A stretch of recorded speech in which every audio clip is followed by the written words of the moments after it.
Hey YouTube, it's the American Samurai coming once again almost live from Small Town, USA, back again with another manga comic review.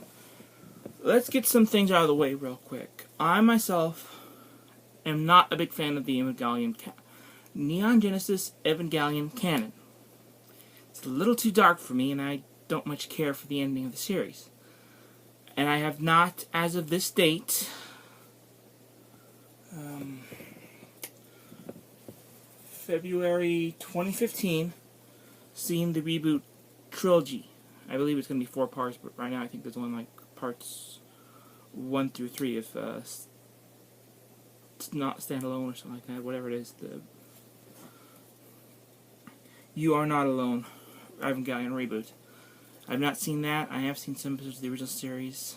So I can't tell you what I think of the reboot, but I can tell you I did not much care for the original series when I first saw it on Adult Swim. But what I am a big fan of, and if you've watched my channel, you may or may not know this, I'm a big fan of what-if comics. Stories that take just a little concept and change it and alter it so we can see what would happen. And this is what this is. This is based on the last episode of the TV series. And it is basically more of like a love comedy type deal.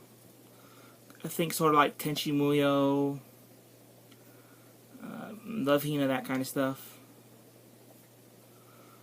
Basically, this is the first volume of the book. It revolves around Shinji, Asuka, and Rei.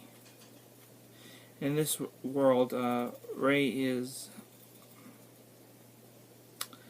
I believe she is Shinji's mother's cousin, and you can see in this one Shinji's a little more bold, because it's something I don't think you would ever see Shinji do in the canon, carrying Asuka and being very protective of her.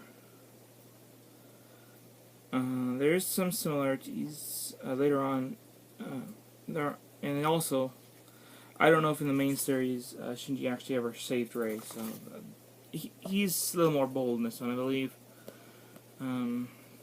He's kind of gone for being, if I can use a Spider-Man comparison, he's kind of become sort of like Peter Parker. I don't think I'm on the second volume right now, and I don't think I've heard him say his signature, "I will not run away," which I believe was Shinji's catchphrase in the original series. He's more bold and does what he has to do. You know, it's almost like he's kind of adopted the Tao of Peter Parker, with great power comes great responsibility. Though the mechs themselves don't show up in the first volume at all. Except for in this little bonus manga here, is really the only time you get to see the mechs. This goes through trials and tribulations. Shinji has both his mother and father. From what I've seen, his father's a little more lighthearted, a little more comedic. And the adventures they go on. I've not seen Risco in this volume. I've not seen the Akagi or whatever his name is. It's the guy that has the crush on Shinji, whatever his name is, trying to seduce Shinji. I don't know much about that. But Rei's a little more, has more personality in this one. You can see Asuka. I don't even think Kanji, I think that's his name, Kanji, Misato's boyfriend. I don't think he even exists in this world. At least he hasn't shown up yet.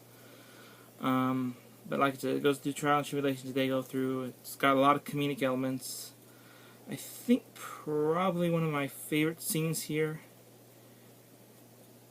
is where it actually explains how Shinji and Asuka have a little bit of a rivalry going, and you get to see, like, because in this one Shinji isn't his music. In a lot of stuff, his talent is music. He plays that cello of his. Well, here his talent is writing, and he actually does write novels. Though Misato does mention one, but I have not seen it as of yet, so I don't know if he ever actually gets to see any of the novels he writes, but it does sound pretty cool that Shinji switched from one medium to another. This one. I'm assuming his mother plays cello, because I think in the original series the cello was his mother's. It was like the last thing he had of her, I don't know. But overall, this is a great series to check out. I highly recommend picking this one up. If you're not an Evangelion fan, this is probably a good place to start, because it's a lot harder, a little easier to get into. If you are an Evangelion fan, it's probably something you should add to your collection just because it's a nice change of pace from the darker storylines and story arcs of that show. From what I was told, the original series actually never completed the way it was intended to be because the creator of it went crazy or something and was locked up in a psycho ward. Yeah, I don't think Shinji was the only one with problems. But overall, this book's a 6 out of 6, 6 out of 10 for me. Check it out. Until next time, it's American Samurai saying sayonara.